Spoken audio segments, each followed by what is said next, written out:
A second-year veterinary student, Sidharthan, was found hanging inside his college hostel in Veterinary College, Wayanad. The family alleges that it was a case of murder and not suicide, as Sidharthan was brutally tortured and beaten up in the 3 days prior to his death on February 18. State of Kerala at the moment, a veterinary university student's death has rocked Kerala. Vice Chancellor of the university has been suspended. The Kerala governor has ordered a probe in the student's death. The CBI has taken over the probe of the Kerala student death case, where a Kerala veterinary student was found dead in a hostel room.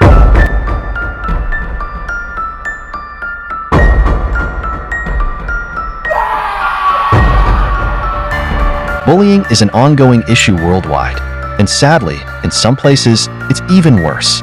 In many countries, there's often little protection or support from those in power, whether it's the school system, workplaces, or even the government. Today we're diving into a tragic and shocking case that happened earlier this year in Kerala, India. It's a story that will leave you outraged, yet justice still seems out of reach. This is the heartbreaking case of S Sidharthan, a young man who became a victim of brutal bullying and ragging. A college boy named Sidharthan was found dead in the hostel bathroom on February 18, 2024, and initially, people thought he had taken his own life. But when the police looked closer, they saw injuries that didn't quite make sense for a simple self-inflicted death. That's when things started to feel off, and his family was informed. Sidharthan's father wasn't convinced by the story. That was being told that his son ended himself. He believed that his son had been murdered from brutal harassment. Sidharthan's body was brought home on February 20th, 2 days after his death, and the postmortem and funeral were conducted on the same day. But it was only after the postmortem report came out that the horrific extent of this young man's ordeal was revealed. It showed multiple injuries across Sidharthan's body, bruises on his chest, head, jaw, back, and stomach, along with ligature marks on his neck. His stomach was completely empty, indicating that he hadn't eaten for some time. Disturbingly, the report also mentioned tramline contusions, which were injuries likely caused by a heavy object, sustained 2 to 3 days before his death. Despite these brutal injuries, the official cause of death was listed as self-inflicted. And here's the strange part. The college didn't report his suspicious death to the police until days later, on February 22nd. Once the police finally got involved, rumors started flying around. Some students were saying that the leaders of the local SFI, a student political group, had a hand in what happened. Some even said they had beaten him to death. So what happened to this young man, and who was he?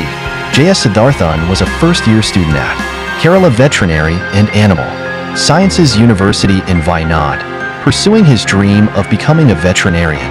Those who knew him described him as fun, loving, and kind-hearted. His mother, Shiba, remembered him as someone who loved going to concerts and making new friends. He often included his younger brother, Pavan, in his activities. Sidharthan also served as the university's official photographer, combining his passion for photography with his academic life. He was especially excited about an upcoming trip to Dubai after his brother Pavan's exams. Even while away in Wayanad, Sidharthan stayed in close contact with his family, sharing stories about his college life and keeping them updated. But on February 18th this year, his promising future was stolen from him. The events leading up to his death remain unclear, but here's what we know. On Valentine's Day, just a few days before the tragic incident, Sidharthan reportedly expressed interest in a female student during a campus event. Some say he simply danced with her, as well as with other girls. However, rumors spread and jealousy seemed to take root among some of the male students. There are conflicting reports. While some suggest Sidharthan may have acted inappropriately, many others claim he did nothing more than dance. Unfortunately, none of the female students involved have come forward to clarify what really happened. Whatever sparked the hostility, the tension escalated among the male students. What started as jealousy turned into something far more sinister, though the full truth remains unclear. Especially since the suspects haven't been fully forthcoming, it's evident that Sidharthan was targeted. What followed was a brutal assault that cost him his life. Despite the hazy details, one thing is certain. A young man with dreams and ambitions was senselessly taken from this world. And as of now, justice still feels distant for Sidharthan and his grieving family.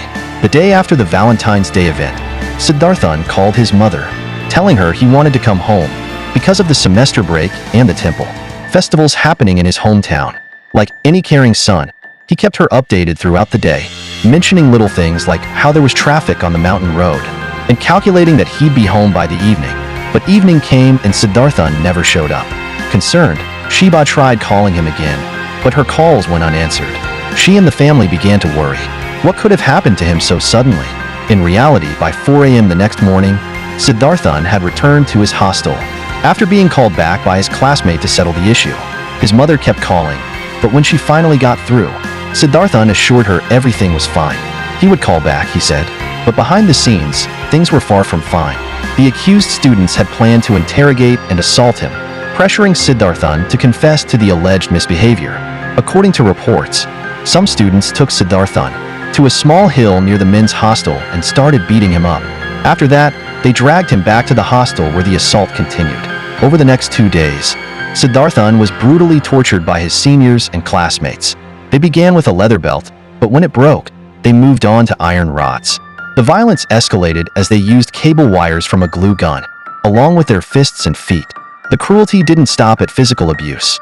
They forced Sidharthan to strip down to his underwear and parade in front of others, subjecting him to public humiliation. His tormentors forced him into the courtyard to publicly apologize, and even removed him from the college WhatsApp groups. What followed was nothing short of a mob trial. Sidharthan, partially naked and restrained with a rope, was beaten in front of about 50 people, most of them SFI supporters. The attackers knocked on hostel doors, urging others to come out and watch. The crowd swelled and soon nearly all 139 hostel residents, including first-year students, were there, pushing him down and surrounding him. Whenever he tried to escape, they restrained him, trapping him in a nightmare that seemed never-ending. As the torture dragged on through February 18th, Sidharthan unbelievably found a brief moment to text his mother about returning home on the 24th. Little did his family know that they would never see him alive again. Their last conversation was around 12:30 p.m., right before lunch. Tragically, just an hour later, at 1:30 p.m., he took his own life. He was found hanging in the hostel's washroom. His family's worst fears were realized. At first, the police ruled his death as self-inflicted, dismissing it as a result of humiliation that supposedly drove him to do it. But his family wasn't buying it. They knew their son had no reason to end his life and had been in touch with them just hours before. After an autopsy revealed extensive bruises, contusions, and other injuries, it became clear that this wasn't a straightforward case of self-inflicted death. The public also began to question the police's conclusion, as Sidharthan's death seemed far more complex. Adding to the family's grief and frustration was the fear that the accused students might be protected by political connections.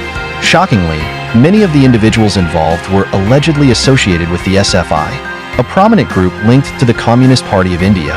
The news of Sidharthan's death rocked Kerala, sparking protests organized by student groups linked to Congress and BJP.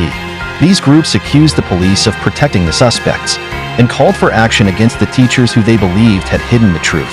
BJP's state president went so far as to describe the killing as a Taliban-style execution. Tensions escalated during the protests, leading to clashes where police used water cannons, injuring several activists. They demanded swift action against those involved. So in response to the mounting pressure, the state government decided to hand over the investigation to the Central Bureau of Investigation. Kalpita Deputy Superintendent of Police T.N. Sajeev took charge, aiming to address the public's concerns and conduct a more thorough investigation than the initial police inquiry. In a major breakthrough in the investigation of J.S. Sidharthan's tragic death, 7 students have been detained, including key leaders from the Students' Federation of India, the SFI, while 11 others remain on the run. Speaking to the press, T.N. Sajeev revealed disturbing evidence that Sidharthan had been subjected to both a mob trial and brutal physical abuse. These conclusions were drawn from the testimony of 59 male students and 4 female students. However, it's frustrating to note that many students, as well as the teaching staff, have been reluctant to fully cooperate, with only 4 educators coming forward to assist the investigation. The investigation reached a significant milestone when the CBI presented its final report to the Chief Judicial Magistrate Court in Ernakulam. The report confirmed earlier findings from an anti-ragging task force, detailing the horrifying sequence of events that led to Sidharthan's death inside the hostel. Among them, At least 4 SFI members have been identified as direct participants in the assault. The evidence suggests these individuals coordinated the brutal attack on Sidharthan, resulting in the catastrophic injuries that eventually claimed his life. On March 2nd, the Anti-Ragging Committee at the College of Veterinary and Animal Sciences in Phuket took decisive action, suspending 31 students for their involvement. 19 students received 3-year suspensions, while 12 others were suspended for a year. These suspensions send a strong message that such despicable behavior will not be tolerated in educational institutions.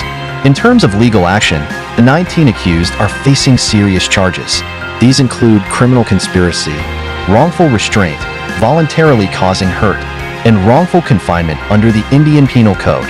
Despite the widespread public outcry demanding justice for S Sidharthan, the Kerala High Court made a surprising decision on May 31st, granting bail to the 19 students accused in the case. Honorable Justice CSDS explained that after thoroughly reviewing the evidence, the court found a lack of substantial proof directly linking the accused to the instigation or abetment of Sidharthan's tragic death. This ruling has sparked mixed reactions, with some disappointed in what they perceive as leniency, while others see it as the court maintaining its commitment to justice and due process. One of the key arguments that led to this decision was the defendant's insistence that the postmortem report did not reveal any ante-mortem injuries right before his death, which cast doubt on the charges of abetment to his death. Additionally, the accused had already spent 90 days in custody, and their legal team stressed the importance of releasing them on bail as they awaited trial. The court agreed, but imposed strict conditions for their release. Each student had to post a bond of 50,000 rupees, with 2 sureties, regularly report to the investigating officer, refrain from tampering with evidence, and surrender their passports. They were also barred from entering Kerala's Wayanad district, where the crime took place, and from committing any further offenses. Despite these restrictions, many people feel that justice for Sidharthan remains elusive. In response to the growing controversy, Kerala Governor Arif Muhammad Khan announced that he would pursue either a judicial or central inquiry into the case. His swift action included suspending the university's vice-chancellor as part of an effort to ensure accountability. The Students' Federation of India, SFI, with which many of the accused were affiliated, issued a formal apology to Sidharthan's family. While they acknowledged their failure to guide their members appropriately, the public remains skeptical, and trust in the organization has been severely damaged. Meanwhile, Sidharthan's family continues their fight for justice. The road ahead is difficult, especially since many of the students and professors involved in the case are reluctant to provide full testimony. To make matters worse, the accused have cast doubt on Sidharthan's character, claiming he acted inappropriately towards a female student. We can only hope that the truth will eventually come to light, clearing his name and holding those responsible accountable.